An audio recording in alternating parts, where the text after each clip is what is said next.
Hola chicos, muy buenas tardes. Hoy trataremos lo que son los contenidos de la semiología respiratoria dentro de esta primera parte. Entonces, a modo introductorio, vamos a tener que el examen físico corresponde a lo que son las alteraciones morfológicas y funcionales producidas por las enfermedades del aparato respiratorio, los cuales se pueden manifestar en forma subjetiva y objetiva, en donde la forma subjetiva corresponde a las molestias que el paciente puede percibir y estos son asociados a lo que es los síntomas. Y vamos a tener a la forma objetiva, los cuales se atribuye a los cambios que pueda tener el paciente y esto se atribuye a lo que son los signos. Por lo tanto, vamos a tener en primera instancia la definición de síntomas, en donde estos corresponden a la historia o anamnesis, la cual nos va a referir el paciente. Es por lo mismo que es de carácter de tipo subjetivo, ya que es un relato y es la percepción del paciente.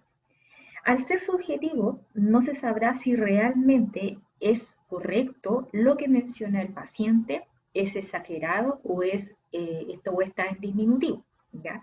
Por ejemplo, dentro de los síntomas característicos que se consideran es el dolor. ¿Por qué? Porque si bien el dolor se puede evaluar mediante una escala llamada escala numérica del dolor, abreviada como END, esta es netamente una percepción del paciente, ya que se le pide a que éste exprese su dolor a través de un número, es decir, que califique el dolor, en donde esta escala va enumerada de 0 a 10, donde 0 no hay dolor, 1 es el dolor mínimo y 10 es el dolor máximo.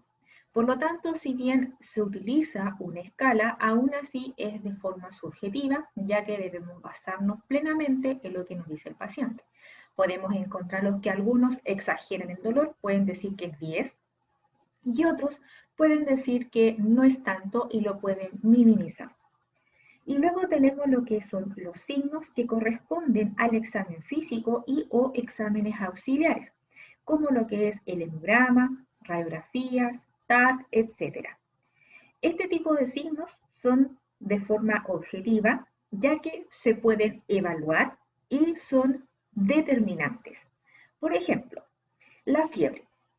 Cuando una persona, ¿no es cierto?, nos refiere que ha tenido fiebre, ¿ya? Uno siempre le debe preguntar si ésta se la ha cuantificado, debido a que la fiebre la podemos evaluar mediante un instrumento, que en este caso es lo que es el termómetro. Por lo tanto, si es que el paciente nos refiere que tiene fiebre, este es un signo que es evaluable a través de este instrumento y por lo tanto lo podemos determinar si efectivamente el paciente se encuentra con fiebre o no. Esto, por lo tanto, cuando ya verificamos si efectivamente el paciente tiene fiebre, ¿no es cierto?, lo podemos calificar como que se encuentra en un estado febril. Ahora, si es que no encontramos un instrumento ya para poder medir y corroborar la fiebre, uno lo puede como expresar que el paciente se sienta febrado o tiene sensación febril. Por lo tanto, estas técnicas ya nos permite captar estas manifestaciones e interpretarlas en términos de alteraciones morfológicas o fisiológicas de un patrón o síndrome clínico, lo cual orienta con menor o mayor precisión hasta o hacia las determinadas posibilidades diagnósticas. Ahora, vamos a tener que dentro de esta interpretación de resultados van a haber factores que pueden influir tanto en el evaluador como lo que es en el paciente. Entonces, vamos a tener que dentro de los factores dependientes del evaluador, primero está lo que son las oscilaciones de la capacidad de percepción de los sentidos, análisis y concentración. Esto no quiere decir que abarca netamente en el sentido de que el evaluador no sepa percibir o entender lo que está diciendo el paciente. ¿Ya? En este caso pueden ser múltiples factores que pueden influir en él, como por ejemplo que esté desconcentrado, que tenga algún tema o algún problema auditivo como sordera o hipoacusia, También que esté muy distraído en el sentido de estar pendientes más del celular que de lo que dice el paciente, que eso suele pasar mucho, ¿ya? Y también que simplemente no le tome la suficientemente atención a este. Luego tenemos lo que es la tendencia a registrar inferencias o interpretaciones de los síntomas y signos. Por lo general, esto abarca cuando el evaluador no realice las preguntas y o exámenes correspondientes para poder realizar una descripción de tipo objetiva según lo que relata el paciente, sino que netamente se basa en lo que dice este. Por ejemplo, si el paciente refiere que tiene dolor de tórax, ya él anota que tiene dolor, pero no va más allá para indagar efectivamente qué tipo de dolor es, dónde le duele, cómo se produjo, ya sino que es un examen más bien de tipo incompleto. Lo mismo que cuando refiere que el paciente tiene una sensación febril.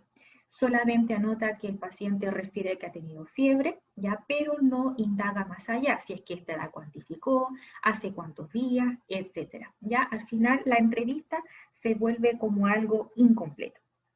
Inclinación a sobrevalorar los hallazgos que satisfacen las expectativas diagnósticas del examinador. Por lo general, al momento de evaluar a un paciente, muchas veces estos llegan ya con un diagnóstico determinado, por lo que el evaluador secundario ya se confía en este diagnóstico y no lo evalúa nuevamente, sino que se basa en lo que el primer evaluador ya hizo. Por lo tanto, esto no es correcto, ¿ya? Siempre se recomienda que el segundo evaluador, si es que el paciente proviene ya con un diagnóstico, nuevamente revise los exámenes complementarios para que pueda corroborar efectivamente si el diagnóstico es correcto o no. En el caso de nosotros como kinesiólogos, ya muchas veces a nuestra consulta, ya sea no solamente a nivel respiratorio, sino que también a nivel neurológico o musculoesquelético, los pacientes ya llegan con un diagnóstico. De todas maneras, no es que uno desconfíe, sino que sí o sí debemos nuevamente revisar los exámenes complementarios, ya que puede haber en ocasiones que el primer evaluador generó una mala interpretación o un mal diagnóstico y por lo tanto nosotros podemos corroborar efectivamente esto o no. Por último, incompetencia para interrogar y escuchar o falta de dominio de las técnicas del examen físico.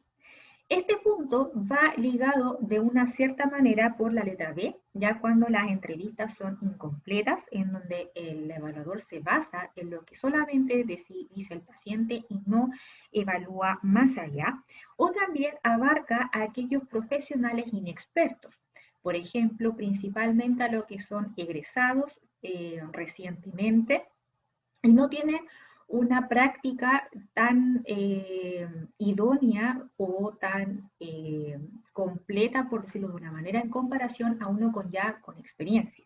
Por lo tanto, estos profesionales con poca experiencia ya pueden también generar exámenes físicos o un interrogatorio muy incompleto o simplemente no realiza las suficientes preguntas o ocupa los instrumentos correctos para poder generar un examen físico. Ahora, con respecto a los factores dependientes del paciente, vamos a tener en primera instancia alteraciones fisiológicas y psicológicas del paciente ante el examen físico. Esto tiene que ver, ¿no es cierto?, con problemas de comunicación provenientes del paciente, como por ejemplo que pueda presentar grados de disartria, o que simplemente no posea un lenguaje adecuado para poder expresar lo que él ha tenido durante el tiempo en que se le ha presentado los signos y síntomas. Por lo tanto, eso le dificulta al evaluador un poco interpretar lo que el paciente quiere decir. Por ejemplo, a nivel respiratorio, es muy común escuchar a los pacientes que digan, hace días que tengo el pecho apretado. Si uno escucha eso, uno lo puede interpretar de muchas maneras, porque el pecho apretado lo podemos abarcar a nivel respiratorio como a nivel cardiovascular. No solamente podemos interpretar que a lo mejor puede presentar algún tipo de obstrucción a nivel de las vías aéreas, sino que a lo mejor también este pecho apretado, como dice el paciente, ya se puede atribuir a un infarto agudo del miocardio, ya que es un dolor de tipo opresivo. ¿Ya? Por lo tanto, este tipo de lenguaje a nosotros nos genera una interpretación demasiado extenuante para poder abarcar a qué se refiere.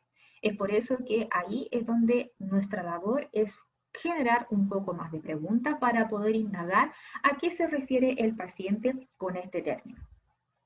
Con respecto a la fragilidad e inseguridad de la memoria que se puede acentuar en la enfermedad, abarca principalmente o comúnmente a los adultos mayores, debido a que producto de que muchas veces están asociados a enfermedades degenerativas como el Alzheimer o simplemente tienen problemas de memoria, ¿ya? Estos pueden confundir los signos y síntomas o pueden omitir algunos de ellos que pueden ser relevantes para nuestra entrevista.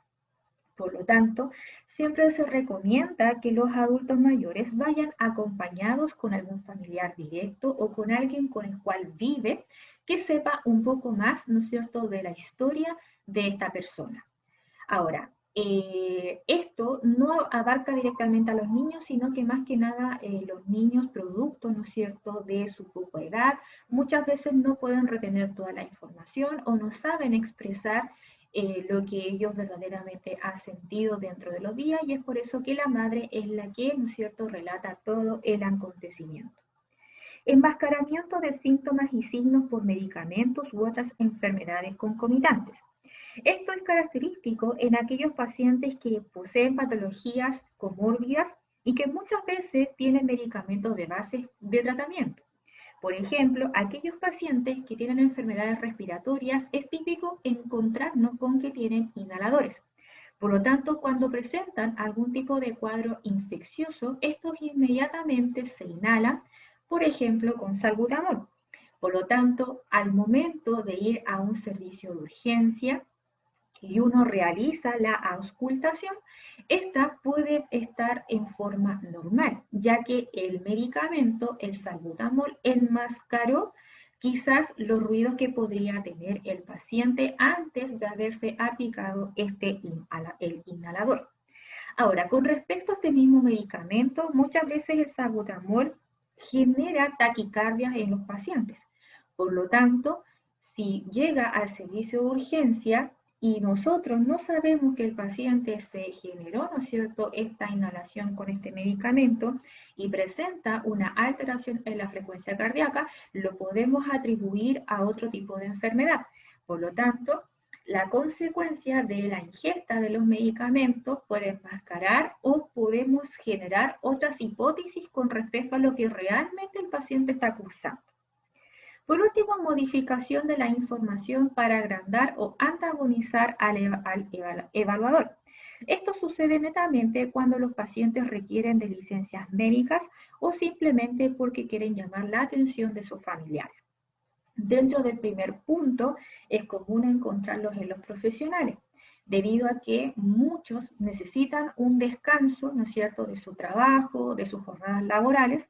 Por lo tanto, pueden acudir a un centro asistencial, exagerar signos y síntomas y le pueden sugerir al médico en este caso, ¿ya?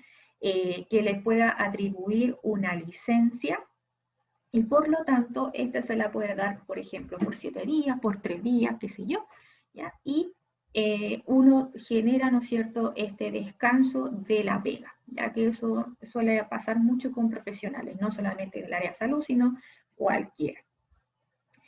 Y con respecto al segundo punto, que es llamar la atención de los familiares, es que acá los pacientes, ¿no es cierto?, cuentan una historia en el hospital o en el servicio de urgencia, lo cual obviamente es de tipo exagerada para que los familiares se preocupen por él y estén más pendientes de él, ¿no es cierto?, los cuales son aquellas personas que requieren de atención. Y luego tenemos los factores externos, los cuales tienen que ver netamente con, ¿no es cierto?, condiciones que puedan perturbar lo que es este examen físico. Por ejemplo, exámenes en condiciones inadecuadas, ya sea en ambientes que haya demasiado ruido, que haya una mala iluminación, haya falta de privacidad, por ejemplo, que esté en un box el paciente con la persona que le está generando la entrevista y entren y salgan a cada rato personas o funcionarios de la salud dentro de este box. También falta de tiempo. Muchas veces los servicios de urgencia, los tiempos son muy acotados, son muy pequeños por el tema de la cantidad o la demanda que hay externa y por lo tanto pues se pueden obviar pasos y los exámenes pueden ser incompletos. También influye lo que es equipos auxiliares defectuosos o mal calibrados. Por ejemplo, monitores, obviamente que tomen los signos vitales, estén defectuosos, eh, el saturómetro no esté en buenas condiciones, falla el infrarrojo y no genera, ¿no es cierto?, una buena evaluación, el toma presión o el esfingomanómetro, ¿no es cierto?, estén rotos o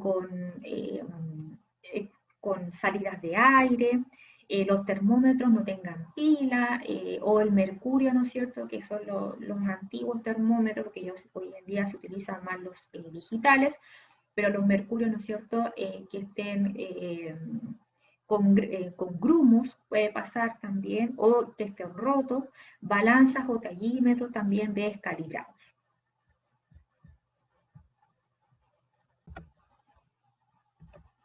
Bueno, ahora partimos entonces con lo que es la evaluación respiratoria. Primero, siempre en toda evaluación, no solamente a nivel respiratorio, sino que también en las diferentes áreas en las cuales nosotros nos desempeñamos, ya sea musculoesquelético, neurológico, cardiovascular, entre otras, siempre se parte con lo que son los antecedentes personales. Por lo tanto, los antecedentes personales se definen como la recopilación de información del paciente asociado a su salud, lo cual permite darle un manejo y seguimiento a este. Por lo general, este tipo de puntos, antecedentes personales, siempre vamos a encontrarlos en una ficha clínica, ya que un paciente cuando ingresa, ¿no es cierto?, a una consulta siempre va a estar acompañada por este elemento en donde aparecen todos sus antecedentes y muchas veces en conjunto a un diagnóstico médico. En el caso de que un paciente es primera vez que, ¿no es cierto?, va a un servicio asistencial y no tiene una ficha clínica asociada, es aquí donde se realiza la obtención o recopilación de información, los cuales tienen que ser necesarios para poder identificar al paciente. Por lo menos en el caso de nosotros, a nivel intrahospitalario, ¿ya? Siempre vamos a tener adjunto lo que es una ficha clínica con todo el historial que posee el paciente. Lo mismo pasa en CEFAM. Ahora, a nivel musculoesquelético, acá la situación cambia un poco, debido a que muchas veces, como vienen por interconsulta, ya muchas veces pasa de que los pacientes van por primera vez al servicio, en este caso a nivel musculoesquelético, y es ahí donde el kinesiólogo tiene que recopilar estos antecedentes personales. Ya lo mismo que pasa a nivel neurológico. ¿Ya? Los ambientes van a variar según la necesidad, ¿no es cierto?, de cada paciente. Dentro de estos antecedentes personales, por lo tanto, vamos a tener que abarcar lo que es el nombre, la edad, el género, ocupación, estado civil, fecha y lugar de nacimiento, residencia, previsión, fuente de la historia y diagnóstico médico. Cuando uno habla de la fuente de historia, significa que son en aquellos casos en donde la entrevista o la recopilación de información no se le realice directamente al paciente, sino que se le realice a la persona que lo acompaña. Esto debido a que pueda presentar alteraciones ya fisiológicas como una hipoacusia, trastorno del lenguaje o a veces con compromiso de conciencia. ¿Ya? Solamente en estos casos, que en este caso son adultos mayores. Lo mismo pasa con los niños, ¿ya? Que ahí la fuente de historia se coloca la madre o el padre o familiar responsable.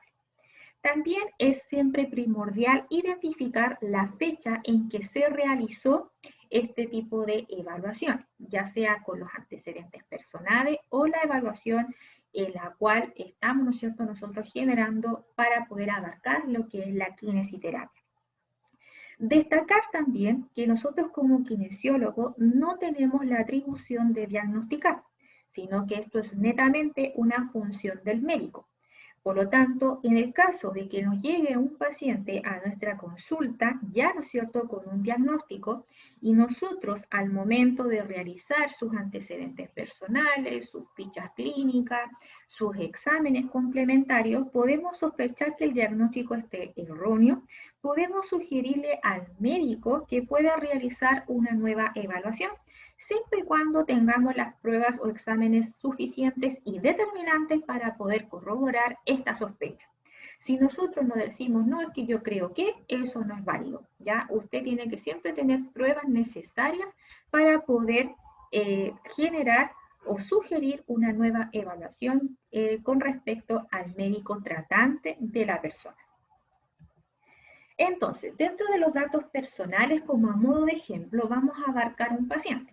Vamos a tener que la fecha de evaluación fue realizada el 20 de marzo del 2020, en donde el nombre de nuestro paciente es Claudio Alberto Jiménez Pacheco, de edad de 62 años, fecha de nacimiento 26 de octubre de 1957, lugar de nacimiento Linares, género masculino, ocupación jubilado, estado civil viudo, residencia particular, en donde acá se refiere que vive solo, su previsión FONASA, y el familiar o acompañante, en este caso por el hijo, llamado Felipe Jiménez Andrade.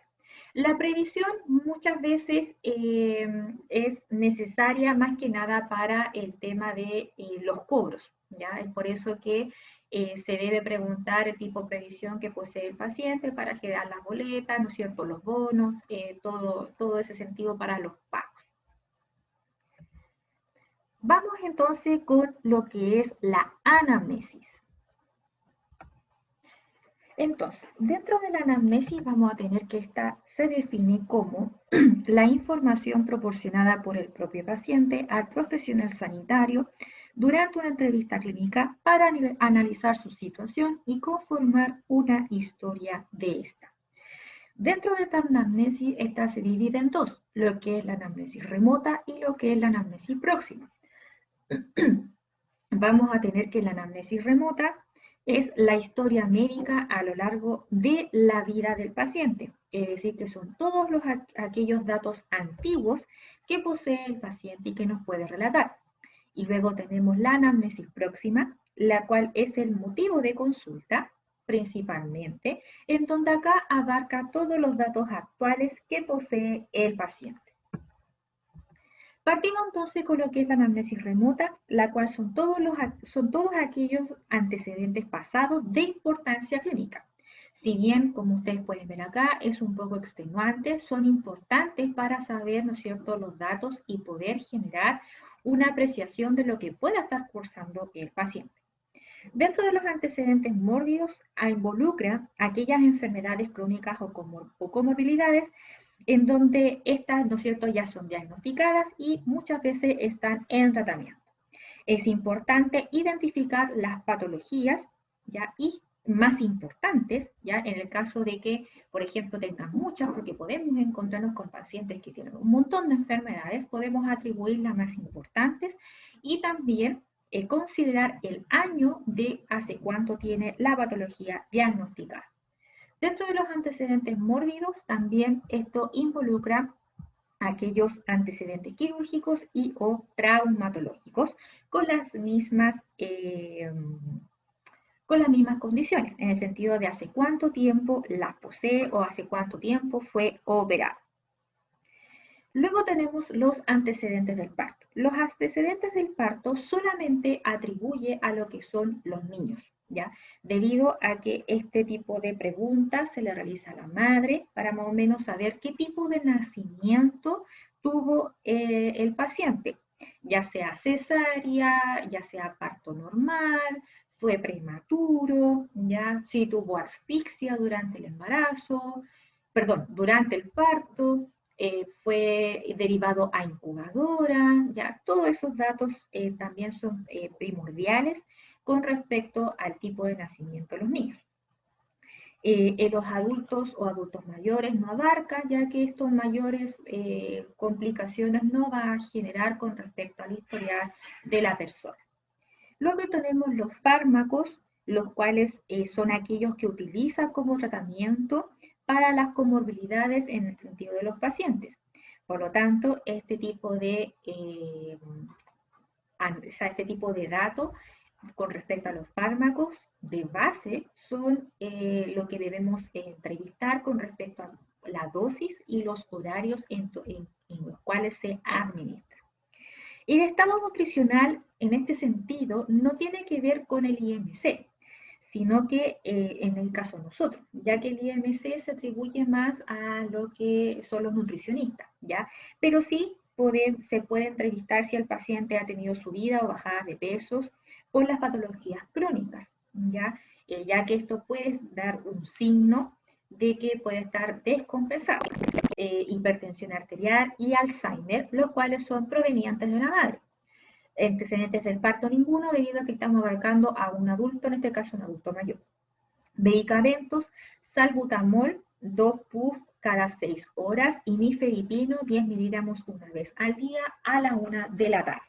El nifedipino es netamente un antihipertensivo, ya ahora muchas veces si los pacientes no recuerdan cuánto es la dosis que toma, solamente se anota en el momento del día o cuántas veces al día. Dentro de los antecedentes ocupacionales, si bien refirió ser jubilado, dentro de su trabajo es que él fue minero hace 36 años. Dentro de los hábitos y adicciones solamente es de alcohol, el cual es vino, una copa al día, y se considera de tipo moderado. Con respecto a las alergias, vamos a tener que solamente tiene a la aspirina, o también conocido como ácido acetilsalicílico. Y por último, la condición psicosocial, la cual se describe que el paciente vive solo en una casa particular, tiene 2 hijos y es viudo hace 5 años. El paciente es autovalente, pero bien, hoy en día requiere de ayuda técnica, que es un bastón, hace un año. ¿Ya? Ahí esos antecedentes son importantes porque a veces cuando realizamos la kinesiterapia debemos realizarla con esta ayuda técnica, ya que muchas veces van a haber pruebas que nos van a salir alteradas y no necesariamente va a ser por el cuadro actual. Dentro de las observaciones vamos a tener que el familiar refiere que el paciente aumentó su dosis de salbutamol 2 puff cada 4 horas por la sintomatología que presenta. Ya que si ustedes se dan cuenta acá, el paciente tiene cada 6 horas, ¿ya? Y acá, producto de la sintomatología, la hace cada 4 horas. Ahora, vamos a tener la anamnesis próxima, las cuales son los antecedentes actuales de tipo objetivo y por lo tanto se atribuye al motivo de consulta. Primero vamos a tener lo que son la duración de los síntomas, en donde acá la fecha de inicio se registra un aproximado, ya que ni nosotros mismos podemos recordar una fecha exacta de cuándo partieron los síntomas, ¿ya? Es por lo tanto que por eso la fecha de inicio se puede colocar un aproximado, aproximadamente hace 3 días, hace 5 días o hace una semana. Con respecto al tipo de inicio, este puede ser o considerarlo como de tipo brusco, insidioso, progresivo. Obviamente va a ser dependiente de lo que nos refiera el paciente. Cuando es progresivo es que ha ido en aumento de menos a más, cuando es brusco es que los síntomas se presentan en forma rápida y se mantienen a lo largo del tiempo, y el insidioso es que algunos días presenta algo, luego al otro no, luego después al día siguiente sí, y así sucesivamente. Con respecto a las condiciones o hechos desencadenantes de la enfermedad, esto quiere decir aquellas situaciones por las cuales se le atribuye a que posiblemente se haya generado los signos y síntomas. Por ejemplo, yo presento un cuadro respiratorio y si es que el médico a mí me pregunta a qué lo atribuyo o a qué se podría haber generado estos síntomas, ya yo le puedo decir, mire, lo que pasa es que yo anoche salí a carretear, o sea, no anoche, hace 2 días atrás salí a carretear y salí con el pelo mojado. Me bañé antes de salir, no me sequé el pelo, entonces carreteé toda la noche con el pelo húmedo y se me mantuvo así. Y al otro día yo amanecí con esta tos y el romarizo, por ejemplo. ¿Ya? Esas son las condiciones o hechos desencadenantes que puede presentar en la enfermedad.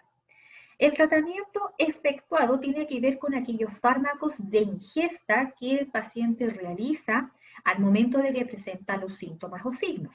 Por ejemplo, si un paciente presenta fiebre, lo primero que hace, ¿no es cierto? O en este caso lo primero que hacemos es tomar un antibiótico, como por ejemplo un paracetamol, ¿ya? Y la evolución en el tiempo tiene que ver netamente con las semanas a las cuales se atribuye la duración, la cual puede ser de tipo aguda, subaguda o crónica. Cuando uno habla de agudo, una evolución en el tiempo de tipo aguda significa que los signos y síntomas tienen una duración menor a 3 semanas. Cuando subaguda es de 3 semanas a 3 meses. Y cuando es crónica es mayor a 3 meses. Con respecto a los factores ambientales, estos se relacionan con el trabajo u ocupación que pueda tener las personas. Por ejemplo, exposición a agentes infecciosos que tienen que ver, por ejemplo, bueno, esto se atribuye tanto en niños como en adultos, ya como factores ambientales. Por ejemplo, los niños en las salas de clases, si es que hay un compañero enfermo, ya está expuesto a un agente infeccioso, ya sea por un resfrío común o una neumonía, o en este caso hoy en día, ¿no es cierto?, lo que relacionamos como el COVID, ya que es algo muy transmisible y muy común encontrarlos en los ambientes. Exposición a noxas ambientales que tiene que ver con los ambientes de trabajo u ocupación o donde también vive la persona. Ya como bien yo les nombraba, por ejemplo, la exposición a polimetales, contaminantes industriales, ¿no es cierto? Contaminantes como por áridos como los cigarrillos. Crecimiento y desarrollo de la patología tiene que ver también con los antecedentes ambientales, que muchas veces nosotros lo podemos atribuir a este tipo de antecedentes con respecto a la exposición de noxas infecciosas o por los agentes infecciosos. Perdón, noxas ambientales o agentes infecciosos.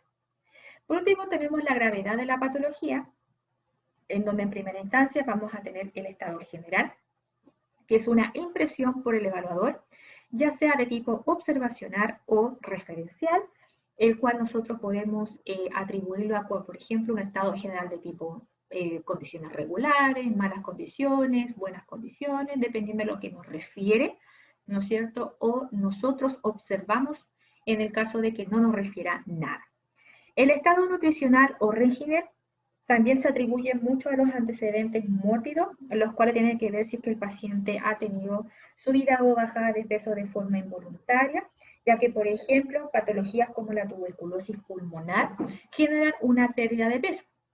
Por lo tanto, esto lo podemos atribuir a que el paciente, ¿no es cierto?, si es que tiene esta pérdida de peso involuntaria, hace cuánto tiempo, podemos sospechar de que también pueda tener una tuberculosis pulmonar. Obviamente, confirmándolo con exámenes complementarios y con entrevistas con respecto a signos y síntomas. Y con respecto a las consultas de asistencia pública, ¿ya? Tiene que ver con el número de veces que ha ido a atención primaria o al servicio de urgencia, ya que muchas veces pasa que los pacientes, ¿no es cierto?, van a este centro asistencial, no falta el médico tratante que no le da mucha importancia a los signos y síntomas y lo derivan a la casa, y luego al otro día amanecen peor, y es donde nuevamente van al servicio asistencial. Y ahí también eso es primordial. Entonces, dentro de nuestro ejemplo, siguiendo con nuestro paciente, vamos a tener que el motivo de consulta es que el paciente consulta al servicio de urgencia el 20 de marzo, refiriendo que hace una semana ha presentado tos húmeda productiva de tipo mucopurulenta, acompañada de disnea pequeños esfuerzos, las cuales fueron aumentando durante la semana, por lo que incrementa su dosis de salbutamol a 2 puff cada 4 horas. Familiar refiere que ha presentado periodo de desorientación durante esta semana. Al momento del ingreso, sus signos vitales son de presión arterial de 189,100, una frecuencia cardíaca de 98, una respiratoria de 30, saturación de 91% sin oxígeno, a lo que relata que hace 2 semanas que no toma su medicación habitual antihipertensiva. Por lo tanto, acá, ¿no es cierto?, esta anamnesis que se realiza, la llevamos y la desglosamos conforme a lo que, ¿no es cierto?, el paciente nos describió. Dentro de la fecha de inicio, esta dice que es aproximadamente hace una semana. Por lo tanto, nosotros ahí podemos calcular una fecha desde hace cuánto, ¿no es cierto?, presentó esta signología. El tipo de inicio es progresivo debido a que el paciente refiere que los síntomas que él presentó fueron aumentando durante la semana, ¿ya? Fueron, ¿no es cierto?, de menos a más. El hecho desencadenante puede ser por una crisis hipertensiva, ya que al ingreso presentó una crisis hipertensiva, ya que sus parámetros eran 189, de 189,100, ¿ya? Y además refiere que hace 2 semanas que no toma su medicación habitual antihipertensiva. Por lo tanto, cuando los pacientes, como un modo de adelanto, ya dentro de la unidad, cuando los pacientes no tienen ningún tipo de factor de riesgo asociado en el EPO, ya cuando se genera una descompensación de la hipertensión, se puede generar también una descompensación de la patología, que en este caso es el EPO. El tratamiento efectuado, salbutamol 2 pus cada 4 horas, debido a que el paciente refiere que incrementa su dosis, ¿no es cierto?, del salbutamol de 6 a 4 horas. Vamos a tener que la evolución en el tiempo es de tipo aguda, ya que es menor a 3 semanas, ¿no es cierto?, recién por lo descrito. El estado general del paciente es orientado a tiempo-espacio en condiciones regulares, ¿ya? Debido a que, ¿no es cierto?, tiene una frecuencia respiratoria elevada, está al límite de la saturación y está con una crisis hipertensiva. El estado nutricional normal, y la consulta al servicio de urgencia solamente es una, que es la actual. Con respecto a la clínica, por lo tanto, vamos a tener que, en base a esta, determinaremos los signos y síntomas, en la cual existen algunos cuya existencia apunta con relativa especificidad hacia el aparato respiratorio. Vamos a tener que, dentro de los signos y síntomas primordiales a nivel respiratorio, tenemos en primera instancia el dolor torácico, debido a que es un síntoma que mueve al afectado a consultar rápidamente al servicio de urgencia, ya que este, por lo general, cuando se presenta a nivel torácico, se considera como un signo de alarma, ya que el paciente lo atribuye inmediatamente al pulmón o al corazón. Vamos a tener entonces un dolor torácico de tipo pleurítico. Como ustedes bien saben, ¿no es cierto?, la capa parietal está inervada por los intercostales y por lo tanto va a ser la responsable del dolor pleural. Se caracteriza por ser un dolor de tipo punzante e intenso, en donde los pacientes lo describen como clavada o puntada de costado, y este aumenta con la inspiración y la tos hasta el punto de dificultarlas e impedirlas. En este caso se puede desarrollar lo que es el tope inspiratorio, en donde el paciente reduce su capacidad de expansión torácica, producto de que se genera dolor, y esto también se puede tener como consecuencia que el paciente genere una hipoventilación. Con respecto a los nervios intercostales, estos pueden comprometerse por inflamación o compresión en la estructura, producto de una presión directa o también por movimientos, en donde aquí por lo general a nivel de la columna vertebral es donde se genera este tipo de presión. Luego tenemos los huesos del tórax, en donde estos se atribuyen a fracturas, degeneraciones óseas, neoplasias o inflamaciones, y por lo general se percibe en la zona lesionada, en donde este aumenta con los movimientos, la presión o por irradiación. Con respecto a los músculos y estructuras fibrosas del tórax, estos son los dolores más frecuentes, debido a que se pueden generar en forma mecánica como traumatismos. También puede ser a nivel inflamatorios, como una miositis, o también por contracturas mantenidas, ¿no es cierto? Por ejemplo, hoy en día, a lo que nos pasa a todos, a ustedes, a mí, a cualquier tipo de docente, a todos los alumnos, ¿no es cierto?, que pasamos mucho tiempo sentados al frente de un computador, y si más encima lo estamos sentados en una silla pésima, la espalda es la que más sufre y se nos contractura permanentemente, ¿ya? Y ahí es donde se empieza a irradiar los dolores. Por lo general, este tipo de dolor suele ser de tipo sordo o cansado, es decir, que son dolores que están en permanente, ya nosotros nos sentimos siempre, pero no influyen dentro de nuestras actividades diarias. Ya se mantiene siempre el dolor, está ahí, ni siquiera no aumenta ni disminuye, sino que siempre está en permanente presentación. Y estos aumentan a la presión cuando generan movimientos o también en determinadas posiciones. Como ya les decía, está el dolor de espalda, ya, o el dolor en el pulmón, que lo atribuyen muchas veces los pacientes. Y conforme al miocardio, que es un dolor característico, ¿no es cierto?, a nivel cardiovascular, en donde este se caracteriza por ser de tipo anginoso, en donde los pacientes refieren dolor de pecho, dolor del corazón, y se caracteriza por ser de tipo opresivo. Se provoca principalmente cuando existe una insuficiencia de irrigación coronaria, como lo que es característico en la isquemia, y aumenta con el esfuerzo físico y cede al reposo. Es característico encontrarlos en las insuficiencias cardíacas o en los infartos agudos del miocardio. Luego tenemos lo que es la tos. La tos, como ya lo describí en los mecanismos de defensa del pulmón, es un reflejo defensivo destinado a expulsar el exceso de secreciones del aparato respiratorio mediante expiraciones explosivas y violentas, o en este caso abruptas. Es importante saber características de la tos porque esto mediante esta entrevista ya podemos determinar si son en base a enfermedades infecciosas o enfermedades crónicas, ¿ya? Ahí es donde el tiempo, el modo, la duración, etcétera, ¿no es cierto?, nos va a dar un indicio qué tipo de enfermedad podría estar cursando el paciente.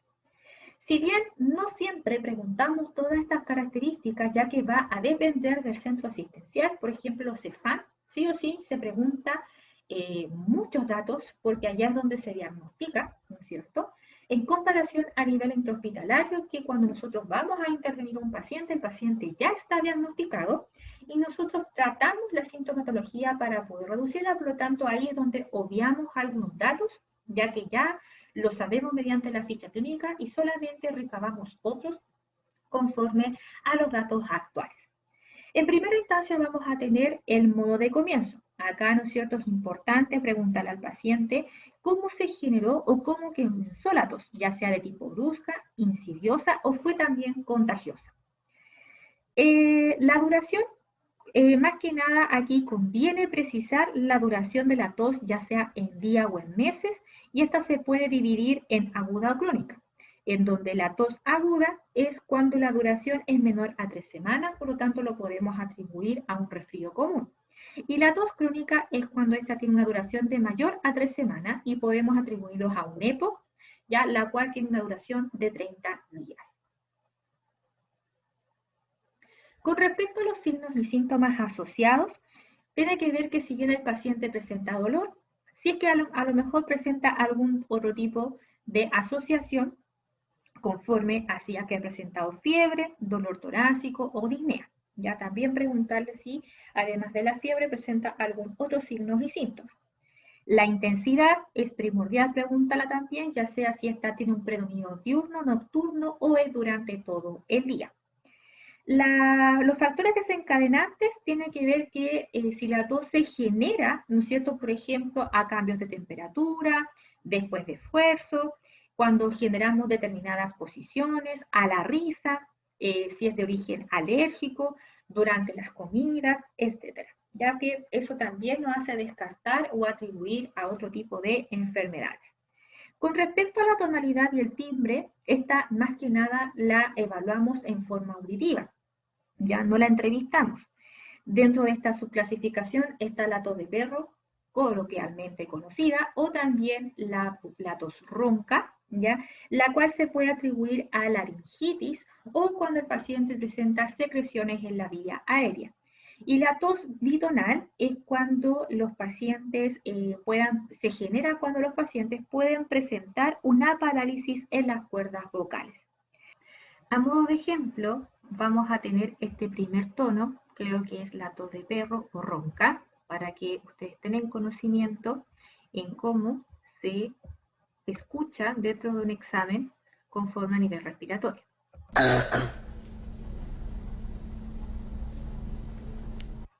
Nuevamente lo voy a repetir.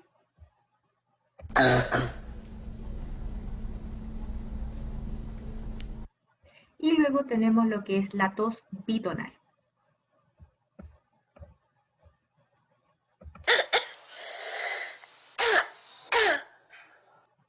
Nuevamente para que lo vuelvan a escuchar.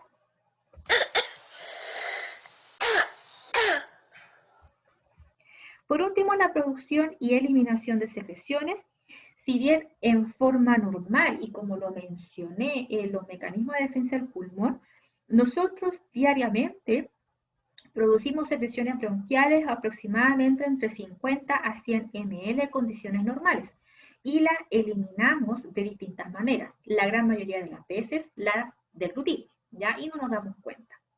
Pero siempre estamos formando secreciones porque es un mecanismo de defensa. Ahora, esta producción y eliminación, cuando es en excesos, ¿no es cierto?, la podemos atribuir a los tipos de tos. ¿Esto por qué se denomina o por qué se describe? Debido a que cuando ustedes, cuando pasen por práctica y evolucionan, no pueden referirlo con lenguaje coloquial, como por ejemplo que el paciente presenta tos con flema. No, ¿no es cierto? Ya ustedes como profesionales, ya sea en la evolución o cuando se lo indican a un colega o algún tipo de, ya sea kinesiólogo o ligado a la salud, siempre con lenguaje profesional o técnico.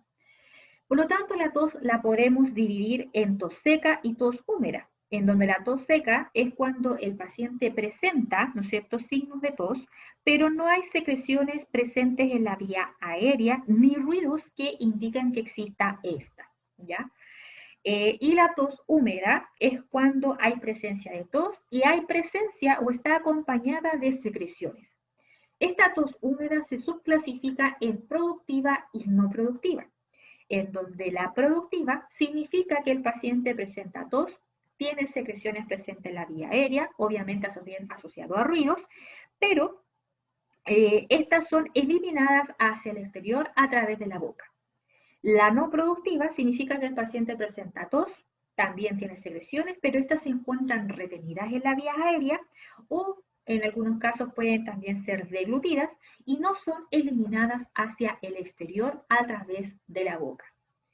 Esto nos da paso a conocer las características de la expectoración, la cual se define como la eliminación de las secreciones provenientes de la vía aérea hacia la boca, o sea, a través de la boca, y estas no son deglutidas. Dentro del lenguaje coloquial, el paciente refiere la expectoración usualmente como flema, desgarro o pollitos. ¿Ya? Es común escucharlo de esa manera. Y por lo tanto, cuando nosotros entrevistamos, debemos hacerlo con ese lenguaje coloquial. Diferente a cuando, ¿no es cierto?, realizamos una evolución o lo informamos a un profesional de salud.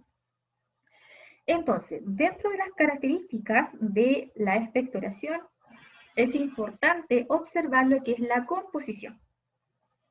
Esta obviamente no la podemos hacer a la entrevista, sino que puede ser durante la quime, en donde observamos cómo es la secreción, ¿ya? Yo sé que a algunos o algunas les puede dar asco, que me han encontrado que, profe, me da asco las secreciones. A mí no me interesa que les dé asco, ¿ya? Si usted va a pasar por una práctica de tipo respiratoria, ya sí o sí tiene que ver la característica de esta expectoración. Le dé o no le dé asco, tiene que hacerlo igual. Dentro entonces de la composición vamos a tener que esta la podemos observar en donde pueden haber elementos como sangre, pus, comida o saliva, ¿ya? Eso nos da paso también a que esta composición le caractericemos o le atribuyamos un color. Pero antes de eso, también podemos sentir lo que es el olor. Si bien las secreciones no se caracterizan porque tienen olor, en algunos casos, estas cuando pasan mucho tiempo retenidas en la vía aérea y no son eliminadas, ¿ya?, pueden tener o adquirir un olor de tipo fecaloideo, ¿ya? Esto podemos encontrarla en las bronquiectasias o en infecciones microbianas. A modo personal, me acuerdo que yo estaba trabajando, porque ya yo no trabajo ya en el hospital, ya me dedico 100% a la docencia y solamente voy a práctica con estudiantes, ¿ya?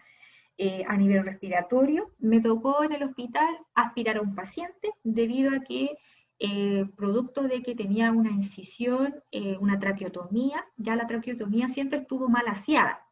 Por lo tanto, se generó un foco infeccioso debido a que había retención de las vías aéreas y me acuerdo que me tocó aspirar ahí en esa incisión y créanme que el olor era horrible. De hecho, llegué, me acuerdo, a mi casa a bañarme porque yo tenía estuve con el olor todo el día impregnado en la nariz. Era un olor horrible, claro, y al final de cuentas, cuando se evaluó la muestra de secreción, salió un foco infeccioso positivo. No es común que las secreciones sean hediondas, ya, pero cuando están retenidas mucho tiempo en la vía aérea, ya pueden adquirir este olor fecaloide. El color, por lo tanto, está ligado a la composición, en donde ésta se puede modificar según los agregados diferentes de elementos que se puedan encontrar en ella. Cuando es un color de tipo transparente, se atribuye a un color técnico llamado cerosa, en donde es un contenido líquido similar al suero o al plasma. Cuando es un color blanco, se atribuye el nombre técnico de mucosa, la cual es conformada por pus, es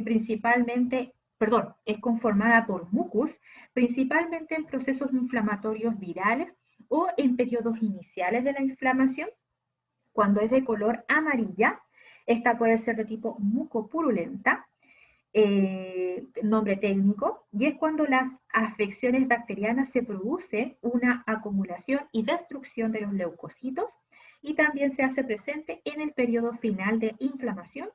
Cuando es de tipo verde se atribuye al nombre de purulenta, la cual es formada por pus asociado a destrucción de leucocitos y células.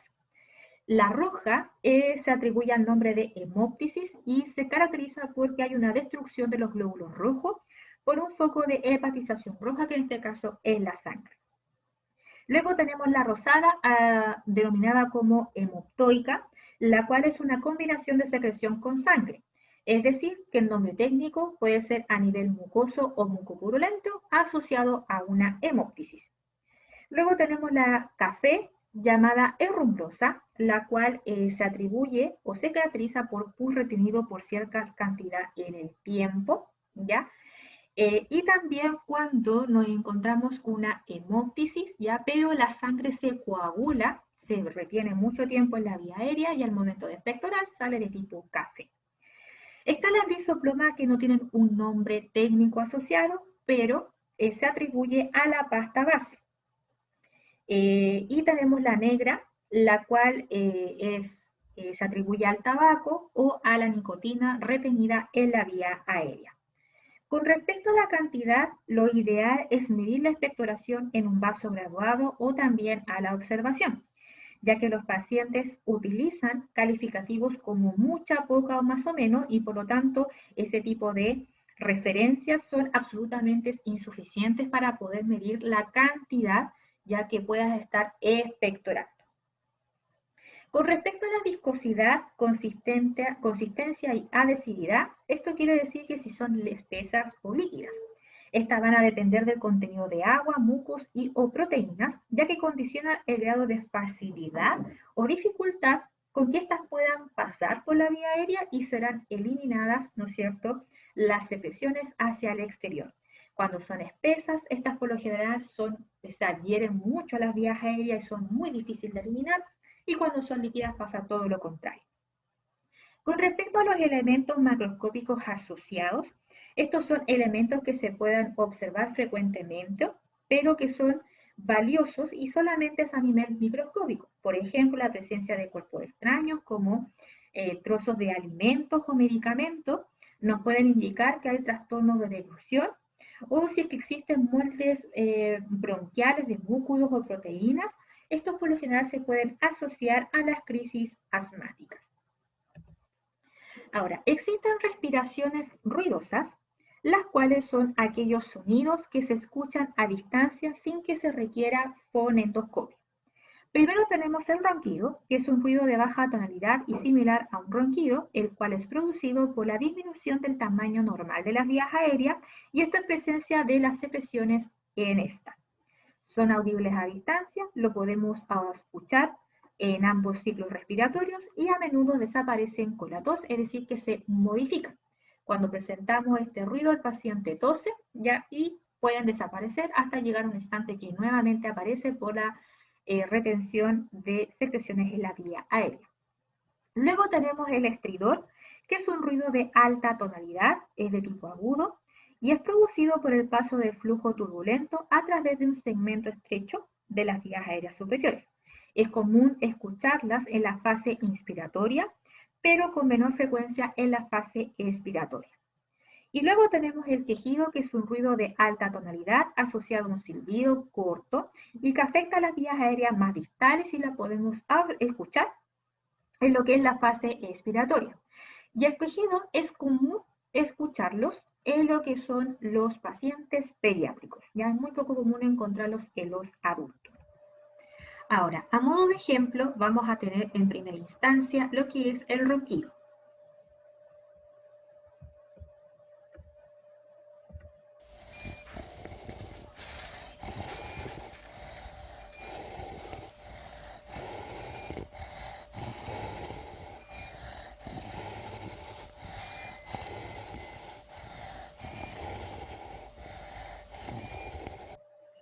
Dentro del ronquido, lo que escuchamos más que nada es la movilización de secreciones al momento que el paciente respire. En este caso, el sonido expuesto es un ronquido a distancia. Lo voy a volver a repetir para que lo vuelvan a escuchar.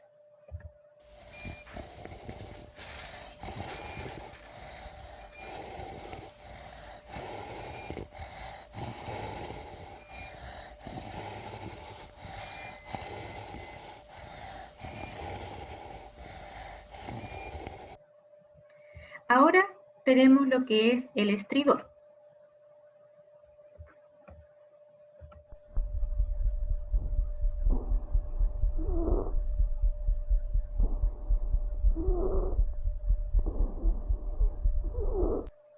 En comparación al ruido anterior, este es más bien agudo.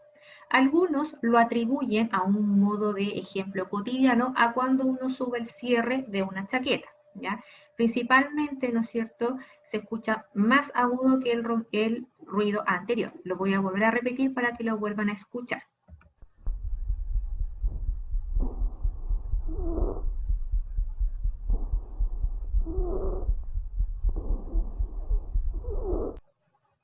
Y por último tenemos lo que es el quejido.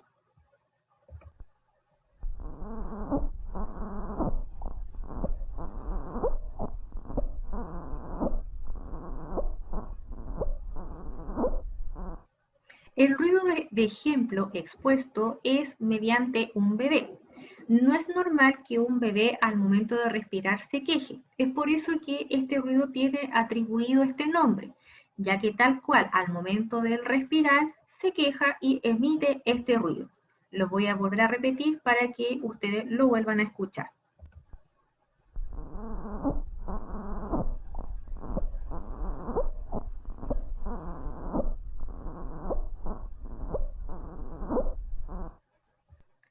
Conforme a la disnea, vamos a tener que, como bien se conoce, la disnea es la sensación subjetiva de falta de aire o de respiración durante una dificultad respiratoria. Esta sensación por lo general es descrita por el paciente como ahogo, asfixia, falta de aire o cansancio.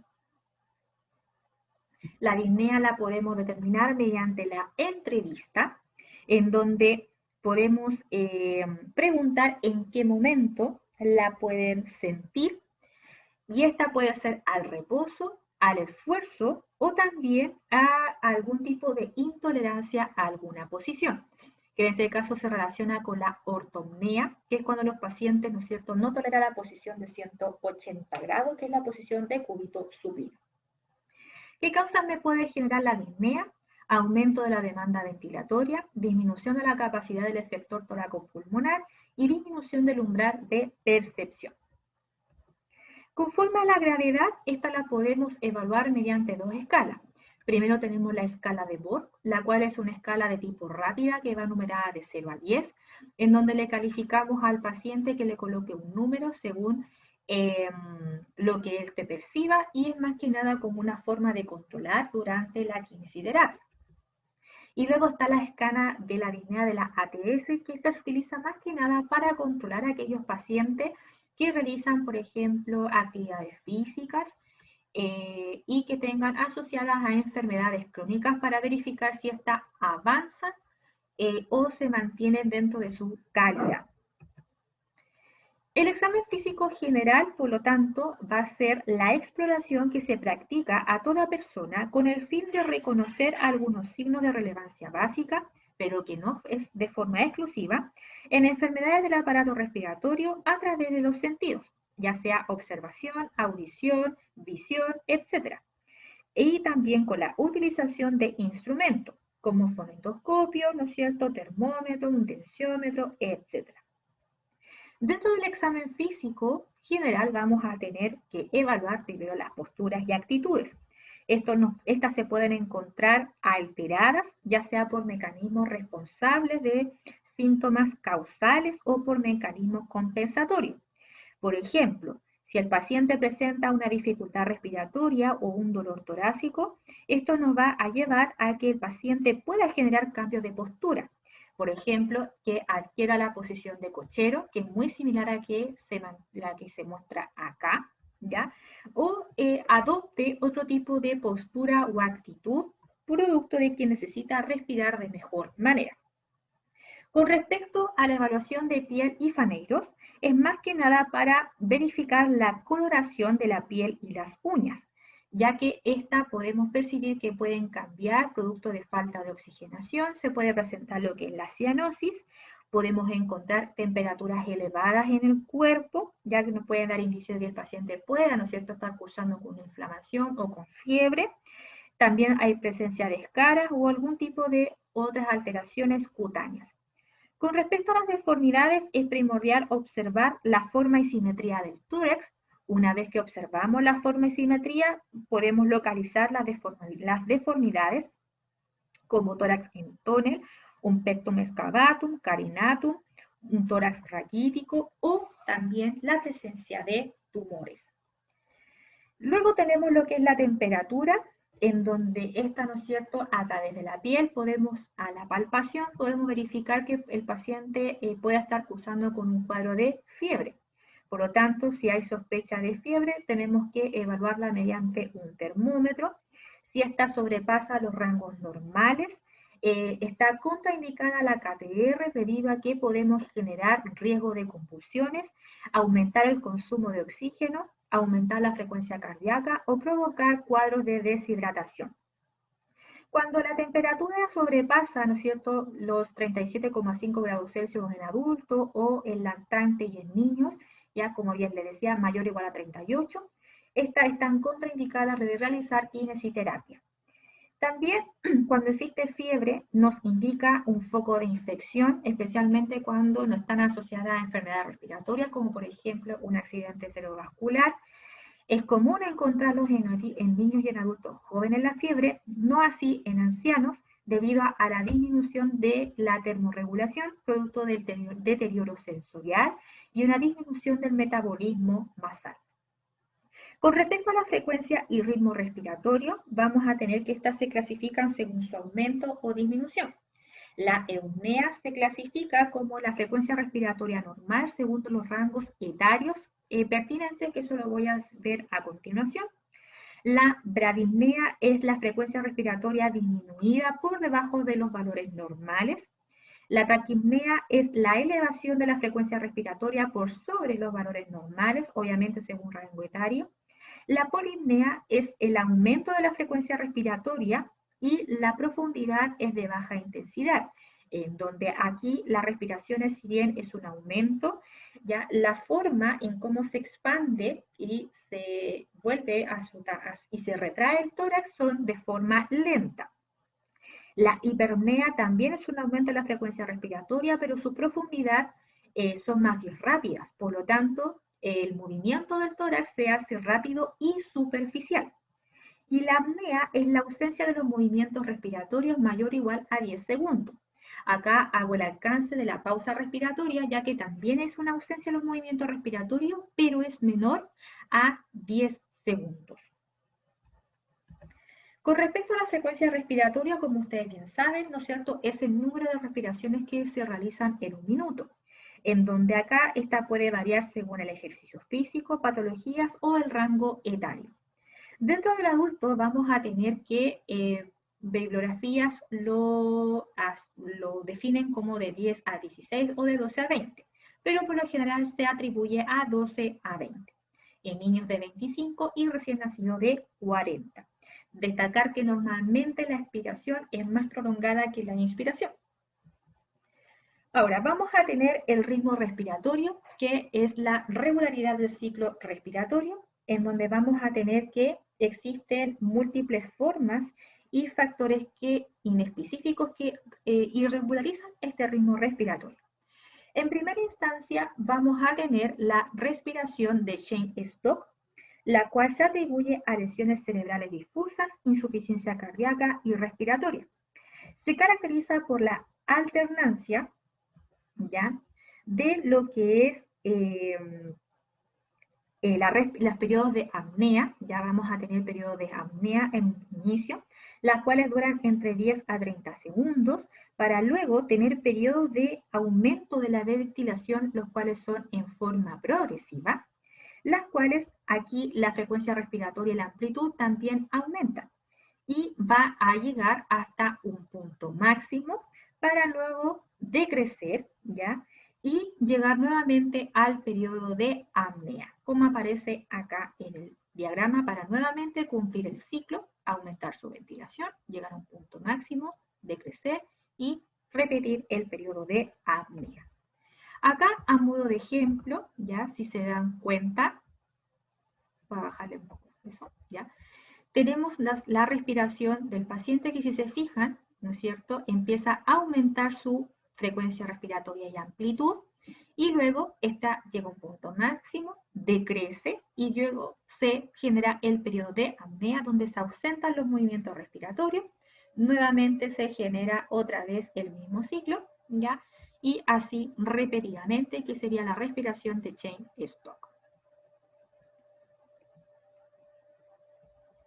Luego tenemos lo que es la respiración de Biot, las cuales se hacen presentes en las lesiones del sistema nervioso central, en donde aquí se caracteriza porque son periodos de ventilación abruptos, en donde el volumen corriente aumenta y es de forma regular, es decir, que no es como la anterior, que se genera un ascenso y decrece. Acá aparece en forma abrupta su aumento el aumento del volumen corriente, que se mantiene, y luego pasa por un periodo de apnea, hasta que nuevamente ocurre el mismo ciclo, apnea, mismo ciclo y apnea, ¿ya? Esto nos quiere decir que son de forma progresiva, ¿no es cierto?, y se mantienen con el tiempo hasta llegar al periodo de apnea.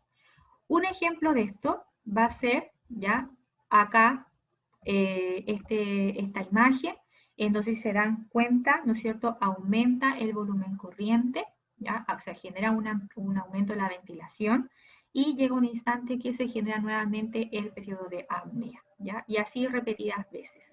Ya en comparación a la otra, que era decreciente, acá no, aparece en forma abrupta, inmediatamente este aumento de la ventilación. Luego tenemos la respiración de Kussmaul, que es normal encontrarlo en las acidosis metabólicas, la cual se caracteriza por respiraciones profundas con una expiración activa o rápida asociada a una hiperventilación. Es decir, que acá el paciente tiene una inspiración profunda, luego genera respiración, la cual es de tipo rápida, y así sucesivamente, ¿ya? Acá les voy a mostrar un ejemplo dentro de este paciente, en donde, si se dan cuenta, ya aparte que se le marca ahí los intercostales cuando respira, y hay un hundimiento del diafragma, si se dan cuenta, o sea, abdominal, lo cual no es normal, ya este se debe expandir.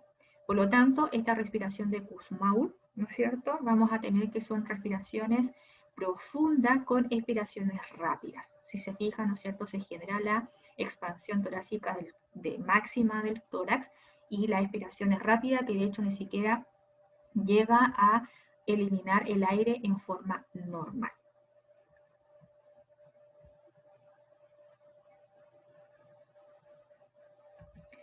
Y por último, tenemos la expiración prolongada, la cual se atribuye a un síndrome bronquial obstructivo, crisis asmática y en algunos casos el EPO.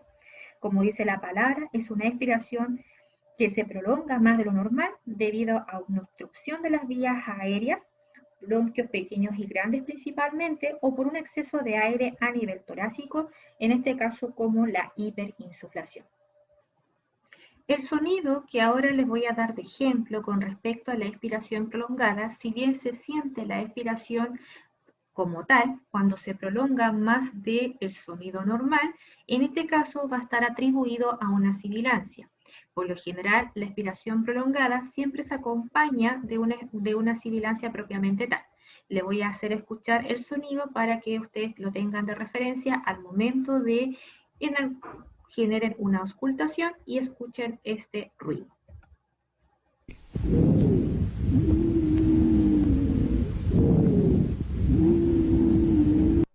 Si ustedes lo analizan, se dan cuenta que el paciente inspira cortamente y luego cuando expira lo hace de forma larga.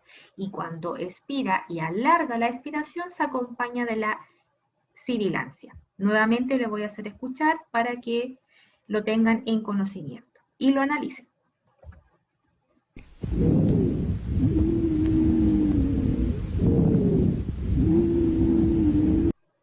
La hiperinsuflación la podemos ver principalmente en una radiografía de tórax, la cual se caracteriza porque hay una horizontalización de las costillas. Si se dan cuenta, esta radiografía a mí me encanta porque representa lo que es la hiperinsuflación.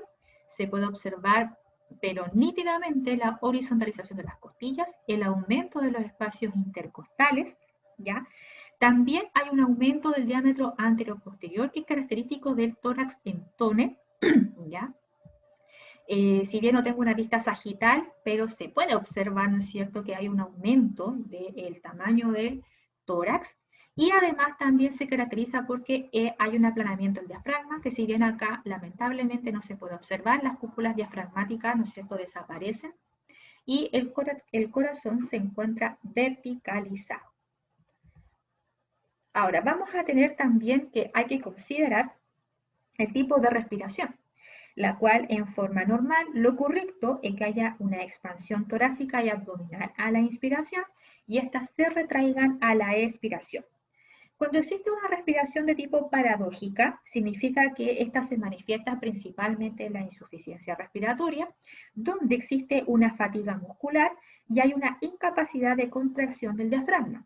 Por lo tanto, esta contracción genera un hundimiento, ya que es muy parecido a lo que se mostró en el video de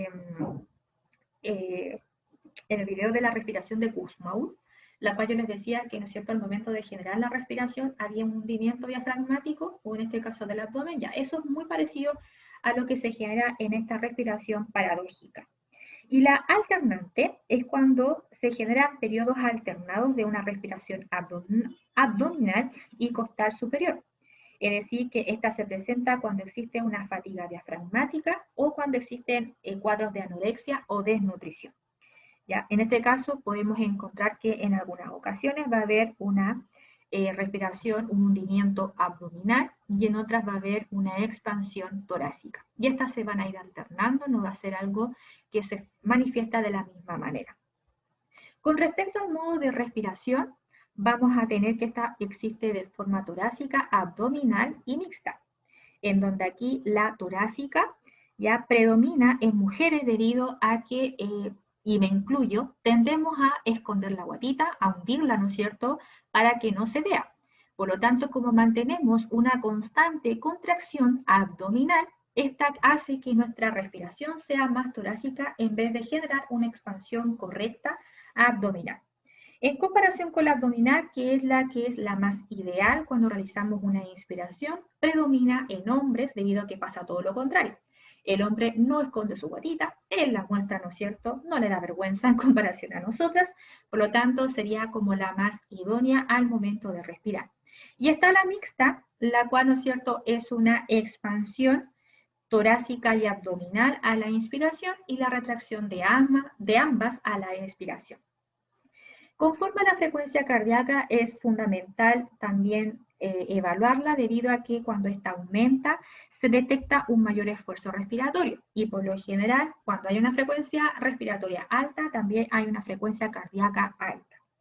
Identificar requerimientos de oxígeno y o ventilatorio, que esto es más que nada por el ambiente en el que se desenvuelve el paciente, en donde debemos detectar si efectivamente respira a una FIO2 ambiental, si ocupa algún tipo de sistema de administración de oxígeno como mascarillas, nariceras, entre otras, o si está con algún soporte ventilatorio, que en este caso principalmente es la ventilación mecánica invasiva y no invasiva. Con respecto a las medidas de aislamiento, vamos a tener que se caracterizan principalmente 4, que es la de gotitas, de contacto, respiratorio y protector, la cual acá yo las menciono debido a que hoy en día es la que hay que considerar bastante por los tiempos en los cuales nos encontramos, ¿ya?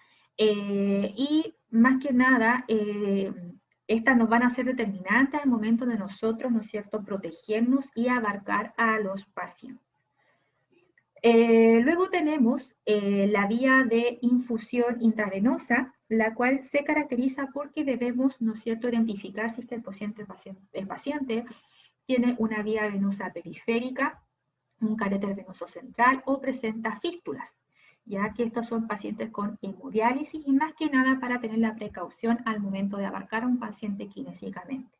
Por último, la monitorización es primordial hacerla debido a que cualquiera de estos signos van a ser determinantes en nuestra kinesiterapia, ya que si nos encontramos con una saturación disminuida, debemos determinar el sistema de oxígeno a implementar para normalizar su saturación. Si el paciente presenta una crisis hipertensiva, no podemos realizarle kinesiterapia. Lo mismo pasa con la fiebre, ¿no es cierto? En el caso de que nos encontremos con temperaturas elevadas, tampoco podemos realizar kinesiterapia, ¿ya? Como por último, a modo de destacar, dentro de la transmisión de aislamiento, perdón, dentro de la medida de aislamiento por gotitas, la transmisión por lo general son a corta distancia, es decir, a menos de 1 metro desde el emisor. Es característico encontrarlo por las gotitas de Flyer, las cuales son menor a 5 micrones.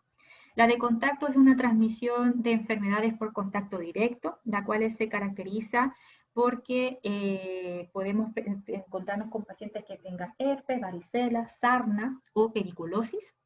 La respiratoria también es un tipo de aislamiento, que son aquellas enfermedades que se transmiten mediante aerosoles, como también pasa por la gotita, pero en este caso la de respiratorio es a grande distancia, es mayor a 1 metro.